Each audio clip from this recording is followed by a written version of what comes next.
Bouleversement de la scène politique suédoise dimanche soir. Les démocrates de Suède, le parti anti-immigration, récoltent 5,7% des voix. Aujourd'hui, nous avons écrit un chapitre de l'histoire politique. Je trouve que c'est fantastique. L'extrême droite, jusqu'à présent marginale, décroche ainsi pour la première fois 20 sièges sur les 349 du Riksdag, la chambre unique de Stockholm, avec un programme résolument offensif. Nous voulons limiter l'immigration, nous voulons l'abaisser d'au moins 90%. Et en plus, plutôt que l'intégration, nous prenons l'assimilation, ce qui veut dire qu'ils doivent s'adapter à nous et non pas l'inverse.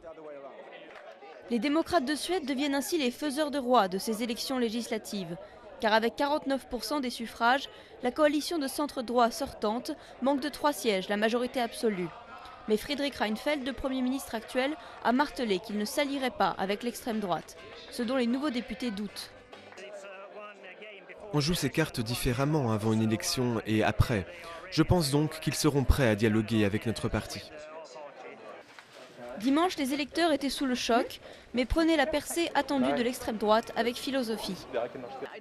Je ne veux pas des démocrates de Suède, les Sverigedemokraterna comme on les appelle ici. Je ne veux pas d'eux en Suède. Si c'est ce que les électeurs veulent, c'est ok. On est en démocratie et je pense que le Parlement s'en sortira, c'est certain. Difficile de prédire à quoi va ressembler le gouvernement à l'issue de ces élections. Seule certitude, les grands perdants sont les sociodémocrates. Ils réalisent leur pire score depuis 1914. Le parti de Mona Sahlin n'a rassemblé que 31% des voix, ce qui marque la fin d'une époque, d'après la presse suédoise.